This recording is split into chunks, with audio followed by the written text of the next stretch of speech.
Hello, good afternoon students.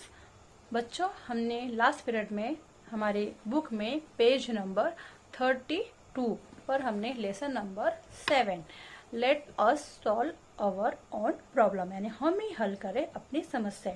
Let us solve our own problem, यह lesson हमने read किया था। इस लेसन में हमने यहाँ पर देखा था इश्यूज इन सिविक लाइफ, सार्वजनिक समस्या, इसके बारे में हमने रीड किया था। हमने देखे थे कि हमारी सार्वजनिक समस्याएं कौन कौन सी है जो सबके प्रयत्नों और सबके सहयोग से ही हल हो सकती है। उसके बाद हमने यहाँ पर सॉल्विंग डिस्प्यूट्स यानी जो विवाद का निवारण होता है, डिस्प्यूट्स जो होते हैं उसके निवारण, उसका सॉल्विंग कैसे कर सकते हैं वो हमने इसमें पढ़ा था। उसके बाद में डू यू नो में हमने यहाँ पर Mahatma Gandhi dispute free village mission जो 2007 में स्टार्ट हुआ था उसके बारे में हमने रीड किया था।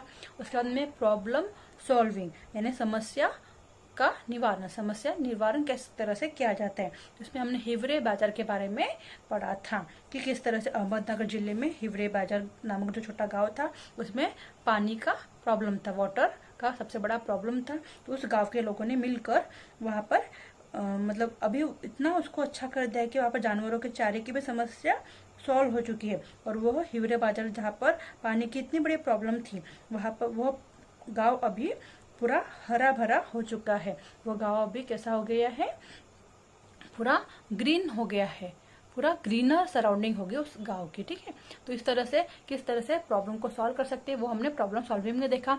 आज हम हमारे बुक में पेज नंबर 33 पर पढ़ेंगे क्लीनिंग अ विलेज थ्रो श्रमदान यानी श्रमदान से गांव की सफाई, क्लीनिंग अ विलेज कैसे होता है उसके बारे में पढ़ेंगे हम। तो क्या बोला है यहाँ पे, द पीपल ऑफ, क्या बोला है यहाँ पर, people of Khudawadi, Khudawadi, the people of Khudawadi village in Osmanabad. ठीक है, the people of Khudawadi village in Osmanabad district cleaned their village through shramdan और वॉलंटरी कंट्रीब्यूशन ऑफ लेबर।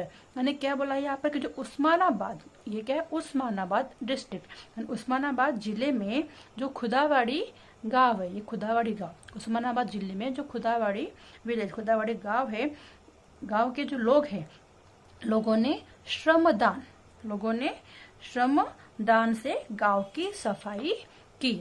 कैसे किया, श्रमदान से गांव की सफाई की।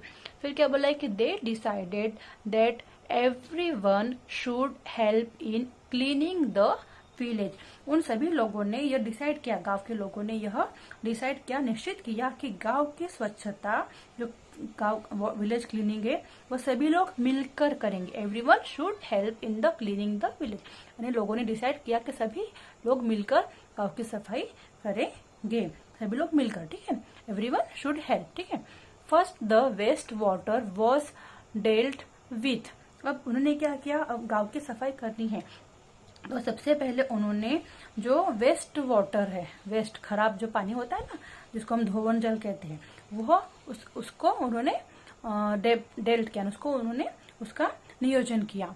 फिर क्या, the garbage was use to make manure using vermiculture और toilet was built in each house.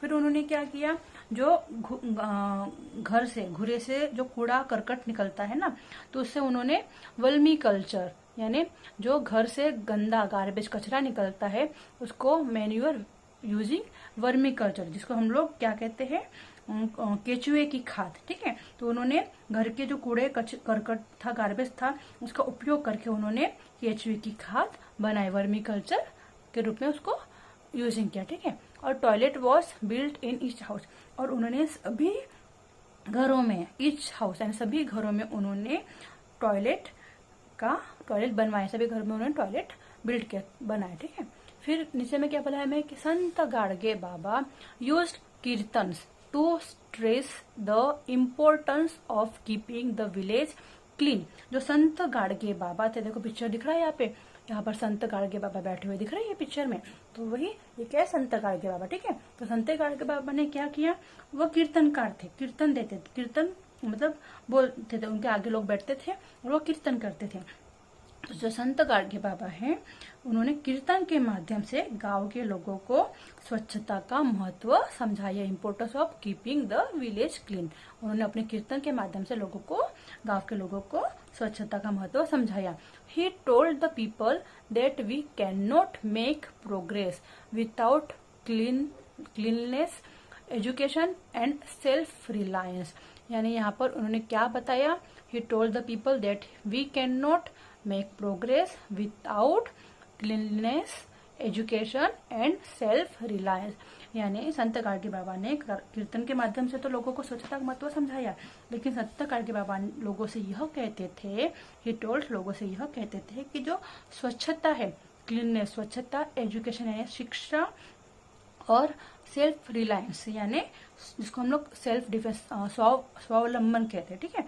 स्वावलंबन यानी स्वच्छता, शिक्षा और स्वावलंबन के बिना हमारा जो प्रोग्रेस है, उन्नति, वह नहीं हो सकती है। संत गाडगे बाबा का कहना यह था कि जब तक हम लोग क्लीननेस, जब तक हम लोग स्वच्छ नहीं रहेंगे, हमारी शिक्षा और हम खुद स्वावलंबी नहीं बनेंगे, तब तक हमारा गांव या हमारा प्रोग्रेस, उन्नति नहीं हो सकती है। ये उनके विचार थे, ठीक है। ही यानी वो लोगों को बताते थे संत Gadge Baba. He showed people how to clean the village through his own action. वे लोगों को प्रत्यक्ष खुद एक्शन करते थे, खुद झाड़ कर, खुद स्वच्छता दिखा के, खुद साफ, उनके हाथ में झाड़ू होता था और वो खुद झाड़ कर लोगों को प्रत्यक्ष कृति द्वारा दिखाते थे कि स्वच्छता कैसी करनी चाहिए। संत गाडगे बाबा के हाथ में झाड़ू होता था और वो खुद झाड़ते थे, ठीक है। फिर जैसे संत गाडगे महाराज है, बस वैसे ही राष्ट्रसंत तुकडोजी महाराज, जैसे पिक्चर में दिख रहा है, ये राष्ट्रसंत तुकडोजी महाराज, देखो ये संत गाडगे बाबा एंड ये राष्ट्रसंत तुकडोजी महाराज। तो राष्ट्रसंत तुकडोजी महाराज ने क्या कहा? Rashtrasant Tukdoji Maharaj explain the importance of cleanness through his Gram Geeta. जो राष्ट्रसंत तुकडोजी महाराज है, इन्होंने उनकी ग्राम गीता, ये क्या है? उनकी ग्राम गीता। राष्ट्रसंत तुकडोजी महाराज ने उनकी जो ग्राम गीता है, ग्राम गीता के माध्यम से स्वच्छता का महत्व बताया, जो इस प्रकार से है। उन्होंने मराठी में लिखा था, मराठी में क्या बोला है? मिळोनी करावी ग्राम सफाई, यानी मिलकर गांव की सफाई करनी चाहिए। नाली मोरी ठाई ठाई, यानी जहाँ पर भी हो, नाली में हो या फिर जो मोरी होती है ना, जिसमें पानी बहता है, गंदगी, वो जहाँ पर भी दिखे, हंसते पर हंसते साफ सरवई चहु कड़े मार्ग, यानी सभी लोग मिलकर साफ सफाई करने चाहिए, चारों ओर सभी जगहों पे, किसी भी मार्ग में क्या करना चाहिए? साफ सफाई करनी चाहिए। उन्होंने इस ग्राम गीता की इस लाइन में उन्होंने अपने थॉट को, अपने विचारों को समझाया, ठीक है। फिर नीचे में क्या बोला है कि newspapers carry several articles about shramdaan, collect this articles, discuss the things that can be achieved through it. यहाँ पे बोला है कि समाचार पत्र जो होते हैं ना, न्यूज़पेपर, उसमें श्रमदान में अनेक समाचार पत्र छपते हैं, तो उसको जमा करना है, कलेक्ट करना है, और श्रमदान से क्या हम लोग साध्य कर सकते हैं, क्या अचीव कर सकते हैं, ठीक है, उसके बारे में डिस्कस करने के लिए कहा गया है। ओके, फिर कैन यू टेल में फर्स्ट दिया है हमें, do you think that there should be a group of peacekeepers in your school.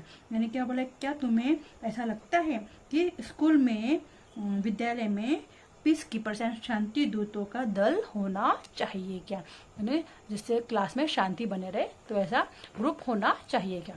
उसके बाद सेकंड बोला है कि what criteria will you use to select this peace keepers.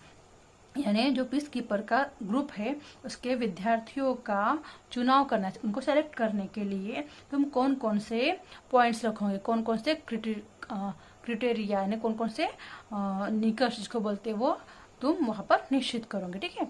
कौन कौन से पॉइंट दोगे कि किसमें क्या क्वालिटी होनी चाहिए, जो पीस कीपर के लिए हम जिसका चुनाव कर रहे हैं, ठीक है। फिर थर्ड है, which rules will you include in the rule book for this peace keepers. फिर शांति दूत यानी पीस कीपर जो है, उनके लिए कौन कौन से रूल, नियमावली बनाते समय उसमें कौन से रूल उसमें डालने चाहिए कि पीस कीपर्स को कौन कौन से पॉइंट्स देकर, कौन कौन से रूल देकर उनको वो उसका सॉल्यूशन कर सकते हैं।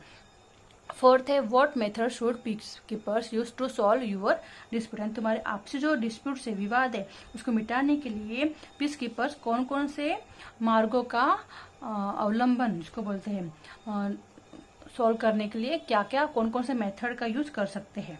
फिर फिफ्थ बोला है कि how did you understand that disputes can be solve peacefully.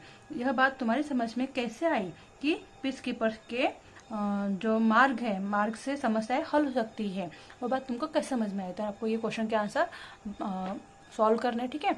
उसके बाद में नेक्स्ट है for a society to be peaceful the basic needs of all of its section need to be met. यानी शांति स्थापना के लिए, जो पीसफुल के लिए, शांति स्थापना के लिए सभी घटकों के लिए क्या है, नीड है, जरूरत है ना, section needs to be met, सभी मूलभूत आवश्यकता की पूर्ति होना आवश्यक है। Each person must get the necessary security. सभी जो प्रत्येक पर्सन होता है, प्रत्येक को आवश्यक सुरक्षा भी मिलनी चाहिए, सिक्योरिटी मिलनी चाहिए। The exploitation in society must stop. उससे क्या होगा, जो समाज में होने वाला शोषण है वो रुक जाएगा, ठीक है। Inequality must decrease. विषमता कम होनी चाहिए, कम हो जाएंगी उसकी वजह से। Everyone must have the right to participate in public life. सभी जो एवरीवन है, सभी सार्वजनिक जीवन में प्रत्येक को, एवरीवन को सहभागी होने का मौका मिलेगा, अवसर मिलेगा, ठीक है। उसके बाद बोला है कि by learning the importance of peace and by using peaceful methods we can create a peaceful involvement in our family, school and community. शांति का जो महत्व है, इम्पोर्टेंस है, वह समझाकर और प्रत्यक्ष रूप से शांति के मार्ग का उपयोग करके हम अपने परिवार में, हम अपने फैमिली में ना, हम अपने परिवार में हो या फिर जिसको हम बोलते हैं कि स्कूल में हो या फिर सार्वजनिक जीवन में शांति का पूरक वातावरण हम लोग तैयार कर सकते हैं। उसके बाद में डू यू नो में क्या बोला है कि in order for peace to spread worldwide and for nation to be able to strive for the development of their people, 21 September has been designated by the UN as International Peace Day। 21 सितंबर को international peace day UN, ठीक है। On this day in New York, कहाँ पे, New York में, where the united national have their headquarters, a bell is rung of 10 o'clock। कितने बजे, 10 o'clock in the morning, सुबह। This is followed by a few moments of silent, कुछ minute के लिए silent रहता है। This bell has made from coins given by people from around 60 nation में। कितने नेशन में, 60 नेशन में।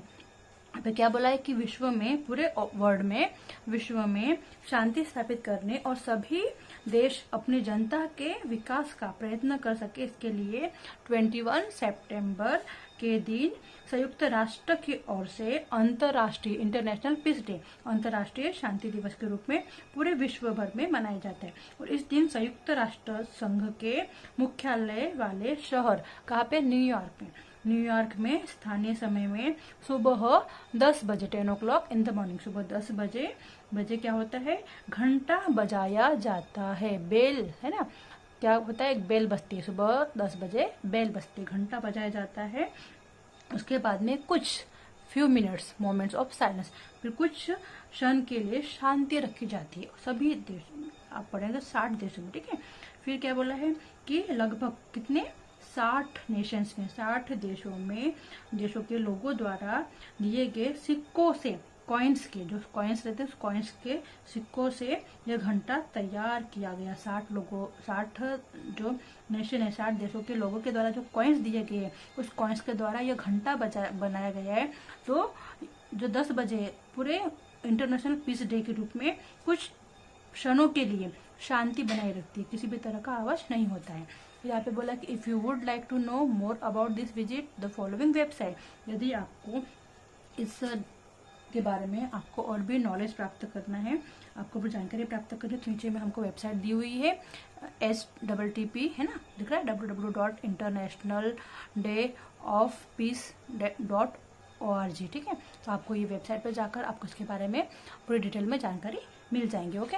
उसके बाद में हमारा बुक का पेज नंबर है 34 में हमको ऑलवेज रिमेंबर में क्या दिया है, यहाँ पे दिख रहा है। ऑलवेज रिमेंबर में क्या बोला है, if there is peace in the family, school and society, everyone will benefit. Peace contributes significantly to progress if creates scope for advances in various fields like business, industry, education, art, literature, entertainment, science and technology. In this way peace becomes a social value rather than a personal need. यानी यहाँ पर क्या बोला है हमें कि परिवार हो, स्कूल हो या समाज में शांति होंगी तभी उसका लाभ सभी को मिलता है। शांति बने रहने से प्रोग्रेस में सहायता मिलती है, चाहे वो व्यापार हो, उद्योग हो, है ना, चाहे वो बिजनेस हो, इंडस्ट्री हो, है ना, उद्योग हो, या फिर एजुकेशन शिक्षा हो, आर्ट यानी कला हो, लिटरेचर यानी साहित्य हो, इंटरटेनमेंट यानी मनोरंजन हो, साइंस विज्ञान हो या टेक्नोलॉजी हो, प्रौद्योगिक, ठीक है।